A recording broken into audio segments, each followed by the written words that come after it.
நடிகன்கிற முறையில் நான் சொல்லணும்னா ஏவிஎம்மில் தான் நானும் உருவானேன். ஒரு 16-17 வயசு இருக்கும்போது திக்கு தெரியாத காடுங்கிற அந்த கோடம்பாக்கத்தில் நானும் அலைஞ்சிக்கிட்டு இருந்தேன். அப்போல்லாம் நான் நினச்சது உண்டு, போக் ரோட்டில் இருக்கிறவரும் பெரியவரும் ஏவிஎம்மில் தான் அறிமுகமானார், அவருக்கெல்லாம் டக்குன்னு கிடச்சிருச்சே ஒரு பராசக்தி, எனக்கு கிடைக்கலையே அப்படின்னு இந்த உருண்டை உலகம் சுற்றிக்கிட்டு இருக்கிறத பார்த்துக்கிட்டு ஏங்கினது உண்டு. அந்த ஏவிஎம் மியூசிக் முதற்கொண்டு எனக்கு மனப்பாடம், இங்கே எனக்கு கிடைக்கல, போய் கேட்குறதுக்கும் வெக்கமாக இருக்கும். அந்த காலகட்டங்கள்லாம் சிவாஜி சார் மாதிரி நமக்கு பிரேக் கிடைக்காதா அப்படின்ற நினைத்த போது அதிர்ஷ்டவசமாக ஏவிஎம்மில் மட்டும் இல்லை, சிவாஜி சார் கம்பெனிலையும் நடிக்கிற வாய்ப்புகள் எல்லாம் எனக்கு கிடைத்தது. நான் வெளியே இருந்து தான் அந்த வீட்டுக்குள்ளே பார்த்தேன். உள்ளே போகிற அருகதை வருமா, சான்ஸ் வருமானு கூட யோசிச்சு பார்த்தது கிடையாது. வெளியே போய் அங்கேருந்து அப்படி எப்போவாது ஒரு வாட்டி பஸ்ஸில் போனோன்னா, உயரமான பஸ்ஸில் போனோன்னா காம்பவுண்ட் தெரியும்.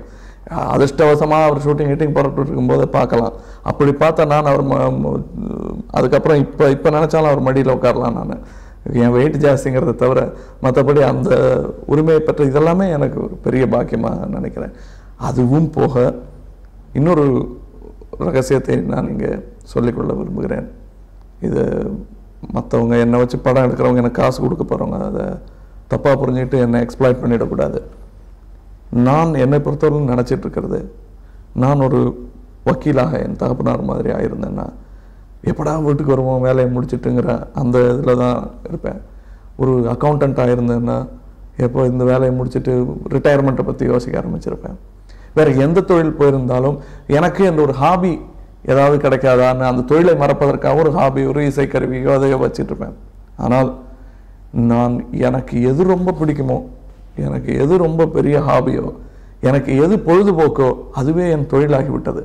என்னை பொறுத்தவரை நான் சந்தோஷமாக இருந்துட்டு வர்றதுக்கு எனக்கு காசு கொடுக்குறாங்க. இது எல்லாருக்கும் கிடைக்கிற அதிர்ஷ்டம் கிடையாது. நிறையா கலைஞர்கள் இருக்காங்க, இதை ஒரு தொழிலாக நினைத்து கொண்டிருக்கிறார்கள். எனக்கு இது தொழில் கிடையாது, சந்தோஷமான விளையாட்டு கூடம். இங்கே நான் ஒழுங்காக விளையாடினேன்னா நல்லா காசு கொடுப்பேன்னு குழந்தையிலேருந்து பழகிட்டாங்க அப்படி. ஸோ இப்போ எனக்கு செய்யும் தொழிலுக்கான காசுங்கிற கோபமெல்லாம் எனக்கு வரவே வராது. எது கிடைத்தாலும், ஆனால் தான் நஷ்டத்தை பார்த்து எனக்கு பயமும் வந்தது கிடையாது. எனக்கு இது சந்தோஷமாக இருந்தது, அது லாபம் என்று நினைத்துக் கொள்கிறேன். இன்னொரு விஷயம், எனக்கு சின்ன வயசில் இந்த நடிகனாக இல்லை மனிதனாக என்று கூட சொல்லலாம் ஏற்பட்ட ஒரு நல்ல ஒரு உந்தல் என்னன்னா, சின்ன வயசுலேருந்து எல்லாரும் என்னை பார்த்துருக்காங்க. என்னை கேட்பாங்க, நீங்கள் என்ன சிகரெட் பிடிக்கிறதில்ல, வெத்தலை போடுறதில்ல, இன்னும் சொல்லப்போனால் எனக்கு கால் மேலே கால் தூக்கி போட்டு உட்கார்றது கூட இப்போ சமீபமாக புஸ்தகங்கள்லாம் பார்க்குறேன். அது மாதிரி சூட்டெல்லாம் போட்டுட்டு இருக்கும்போது அப்படி போட்டால் நல்லா இருக்கும் பொருளுக்கு, வேட்டி கட்டி இருந்தால் பரவாயில்ல. அது காரணம் என்னன்னா, சின்ன வயசுலேருந்து பெரியவங்க கூட இருந்துட்டேன் நான். அதனால் எனக்கு சிகரெட் பிடிக்கணும்னு ஆசை இருந்து ஒரு வாட்டி கொளுத்தி பார்த்தா கூட திடீர்னு முத்துராமன் சார் வருவார், ஐயோன்னு போட்டுட்டு ஒழிச்சிட்டு ஓடுறதாவே இருந்தது. இப்படி பயந்து பயந்து ஒரு சின்ன விஷயம் ஊதுபத்தி கொளுத்தி வாயில் உறிஞ்சிடறதுக்கு இது எதுக்கு செய்யணும்ன்ட்டு அப்படி விட்டது நல்ல ஆரோக்கியமான பழக்கமாகவே ஆகிவிட்டது. நான் எந்த தவறு செய்தாலும் அண்ணாந்து பார்ப்பதற்கு நிறைய பெரியவர்கள் இருந்தார்கள். நான் தனியாக இருந்ததே கிடையாது. எனக்கு அந்த தனிமை என்ற சோகம் கிடையாது. யாருக்கிட்ட கேட்கறது, யாருக்கிட்ட போய் அழுகிறதுங்கிற பயமே கிடையாது. நான் அழ வேண்டிய அவசியமும் இருந்தது கிடையாது. எல்லாரும் சொல்லுவாங்க ரொம்ப திடமான ஆள், எதுக்கும் கலங்க மாட்டார்னு. கலங்குவது எப்படின்னா தனிமையில் தான் கலங்க வேண்டும். எனக்கு தனிமையே இருந்தது கிடையாது. இந்த இண்டஸ்ட்ரியை பொறுத்தவரைக்கும் நான் என்றைக்குமே தனியாக இருந்தது கிடையாது. நான் தெலுங்கு ஃபீல்டு எடுத்துக்கிட்டாலும் சரி, இன்றைக்கி ஹிந்தி ஃபீல்டில் எனக்கு ஏதாவது ஒரு சின்ன குறைன்னா பேசுவதற்கு ஒரு 15 பேர் இருக்கிறார்கள். தமிழ் படத்தில் ஏதாவது ப்ராப்ளம் அப்படின்னா வழக்கம் போல் நான் ஒன்று சரவணன் சார்ட்ட போவேன், இல்லை பாலச்சந்தர் சார்ட்ட போவேன். அந்த மாதிரி எனக்கு பெரியவர்கள் என்பவர்கள் இருக்கிறார்கள். ஆக இதில் ஒரே ஒரு விஷயம் என்னன்னா, நான் பெரியவன்னு நினச்சிக்கிட்டு மற்றவங்களுக்கு அறிவுரை சொல்கிற ஸ்தானம் வரலையேங்கிற ஏக்கம் இருக்கலாம். அது தேவையில்லாத ஒரு விஷயம். மற்றவங்களுக்கு அறிவுரை சொல்கிறதுங்கிற மாதிரி கஷ்டமான சங்கடமான விஷயம் வேறு எதுவுமே கிடையாது. சரவணன் சாரை கேட்டால் தெரியும். ஆக அந்த அந்த நிலைக்காக கூட நான் இயங்கவில்லை. இது ரொம்ப சந்தோஷமான ஒரு நிலை. இன்னொன்று, நடிகனாக எனக்கு கிடைத்த ஒரு முக்கியமான விஷயம் பயிற்சி.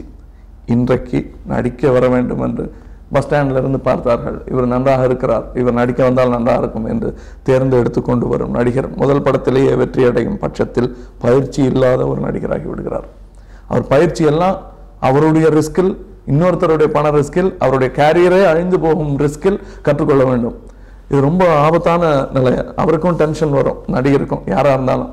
எனக்கு என்னன்னா, பயிற்சி ஆரம்பத்திலேயே சினிமாவில் பயிற்சியும் ஆரம்பத்திலேயே 1-2 தோல்விகளையும் பார்த்து எது செய்யக்கூடாது என்று சொல்வதற்கு ஒரு முன் மாதிரிகளும், பெரிய பெரிய கலைஞர்கள் தங்களுடைய வாழ்க்கையை அழித்து கொண்டதை பார்ப்பதற்கும் செழிப்பாக வைத்து கொண்டதை பார்ப்பதற்கும் எங்களுக்கு வாய்ப்பு கிடைத்தது. பக்கங்களை அருகிலிருந்து புரட்டி பார்ப்பதற்கான வாய்ப்பு கிடைத்தது.